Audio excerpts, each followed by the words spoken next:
सदियों से ड्रैगन प्राचीन ग्रंथों के पन्नों, साहसी लोगों की कहानियों और हमारे गहरे सपनों के कोनों में छिपे हुए हैं।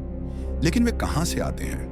ये आग उगलने वाले जानवर कौन से हैं जो समय की शुरुआत से ही हमारी कल्पनाओं को सताते रहे हैं? हमारी कहानी आग से नहीं, बल्कि प्राचीन हवाओं की शांत फुसफुसाहट से शुरू होती है। लिखित इतिहास से बहुत पहले के समय की कल्पना करें। एक ऐसा समय जब दुनिया अभी भी जंगली थी, जब आसमान बेकाबू था और समुद्र अज्ञात में अंतहीन रूप से फैले हुए थे। और इस बेकाबू दुनिया में ऐसे जीव दिखाई देने लगे जो आधे सर्प, आधे देवता और आधे दुस्वप्न थे। प्राचीन मेसोपोटामिया के हृदय में तियामत नामक एक देवी को एक विशाल समुद्री सर्प का रूप धारण करने के लिए कहा जाता था। एक अराजक, विनाशकारी शक्ति।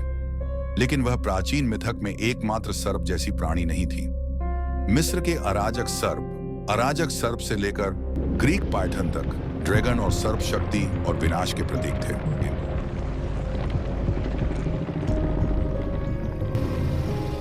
लेकिन जैसे जैसे दुनिया बदली, इन सांपों ने नए रूप धारण करने शुरू कर दिए, आतंक से हटकर कुछ और पारलौकिक रूप में।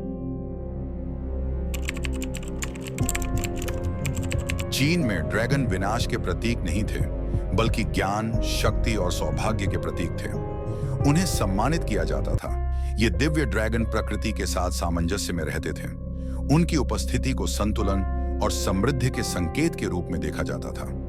अपने पश्चिमी समकक्षों के विपरीत चीनी ड्रैगन पंखीन, लंबे और सर्प जैसे थे, जो पानी, बारिश और ऊपर के आकाश के संरक्षक थे।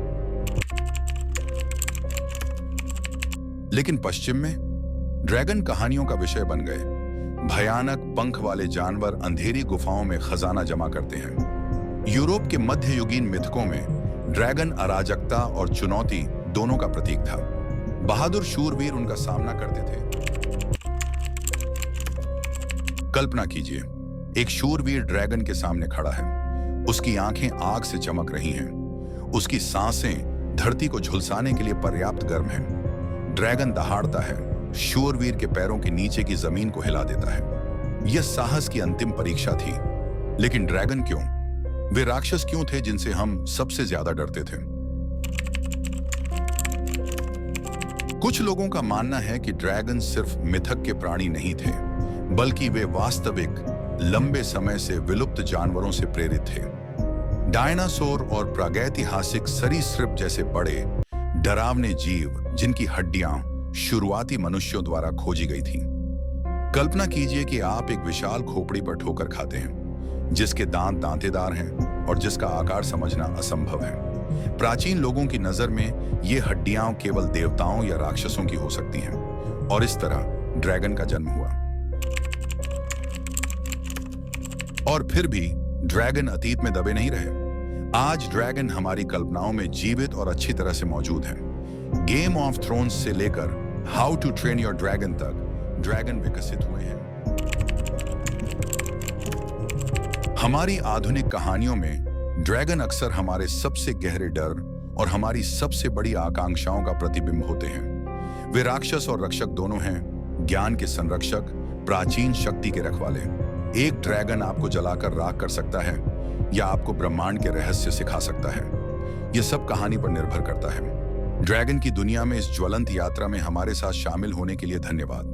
लाइक करना और सब्सक्राइब करना न भूलें, ताकि आप कभी भी कोई रोमांच मिस न करें। अगली बार तक अपनी नजर आसमान पर रखें, और कौन जानता है, शायद एक दिन आपको कोई ड्रैगन उड़ता हुआ दिखाई दे।